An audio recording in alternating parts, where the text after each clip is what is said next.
Hi guys, I hope you're all doing really well today. Today's video will be the second part of my ASD sort of series, and today I'll be talking about symptoms and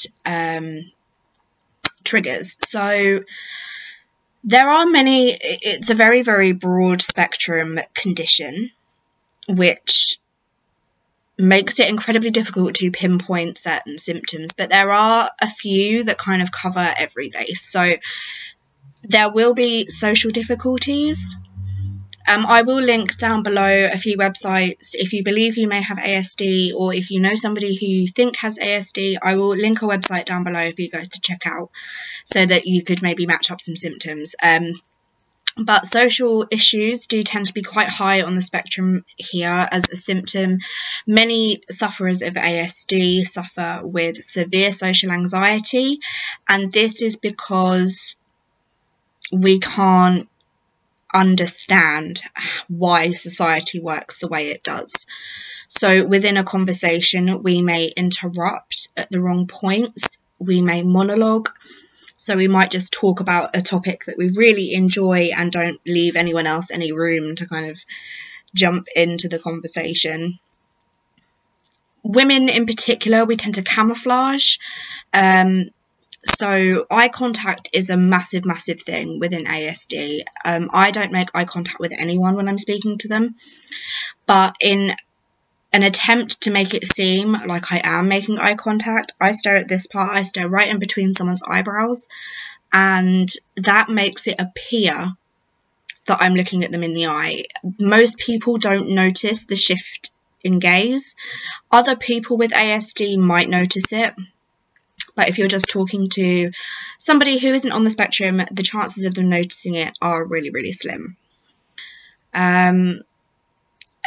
Not sleeping properly is another big one. Waking up repeatedly throughout the night is another big symptom. It's very common in children with ASD. If children don't sleep, it's very common. In adults with ASD, you may notice that you're getting up multiple times a night, and it may not be waking up enough to, be completely awake and need to do something else. It could just be a case of you wake up, you have a quick thought, and then you go back to sleep. So it's not necessarily a big deal, but over time, when you're waking up 3-4 times a night, maybe over 5 nights, that can be really draining. So tiredness and fatigue is another big thing. Fidgeting is another big sign, especially within social situations. Having sensory issues, and this is where I mentioned triggers earlier. I have a few triggers within my life, and all of them are sensory. So you can have sound triggers, you can have texture triggers, you can have taste triggers, smell triggers, touch triggers, all of these sorts of things. And my two main ones are touch triggers and sound triggers. And my biggest tactile ones, so my touch, are velvet, cotton wool, and paper straws. I can't touch them, and they freak me out when other people touch them. I can't look at other people touching them, and it's very disturbing. There are a few others that aren't as bad. I don't like the texture of suede, and I also don't like the texture of paper very much, but obviously that's kind of really hard to avoid. So I've sort of learned how to cope with that one. I have a few sound triggers as well. Certain accents and voices can do something to my inner ear, and it actually does make me feel physically ill, is one of them. Whistles is another one. I really don't like the sound of whistles, sirens, and beeping. Repetitive beeping really bothers me as well. So there are certain sounds, and coughing, that really upset me. So I'm just trying to think, are there any other symptoms? Obsessiveness, obsessive compulsive symptoms are very common. For me, I'm an obsessive list writer. I have a list of everything that I need to get done that day, and if I don't stick to it, it can really upset me. Having a routine is very important to somebody with ASD. For example, I have the same routine every day. I film at the same time every day. I get up, I eat, I get dressed, I shower, I do everything. Put my makeup on, I do everything at the same time each day. I take medication at the same time each day. I read at the same time each day. I do college work or uni work at the same time each day. And if something disrupts that, it will ruin my day. If things aren't done in a particular order, it can really upset me. I'm quite obsessed with order and neatness. So yeah, it is a very, very large spectrum. I will, if I've forgotten any symptoms, I will link them down below to a website which can really help and show you a list of all of the symptoms of ASD in adults as well as children.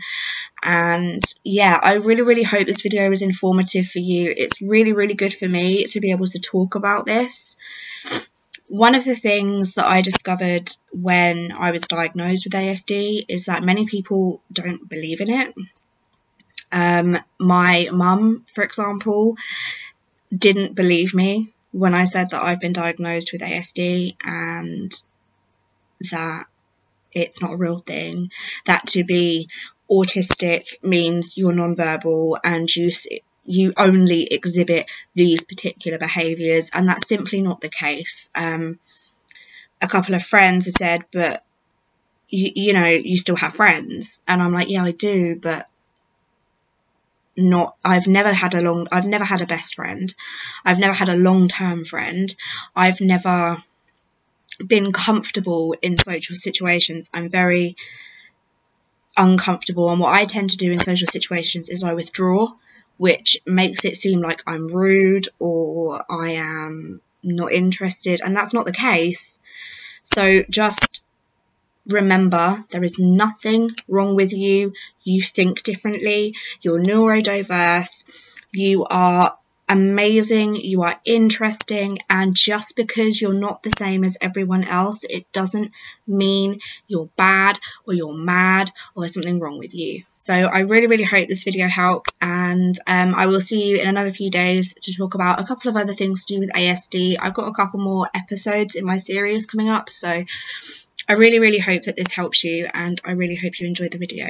Thanks, bye.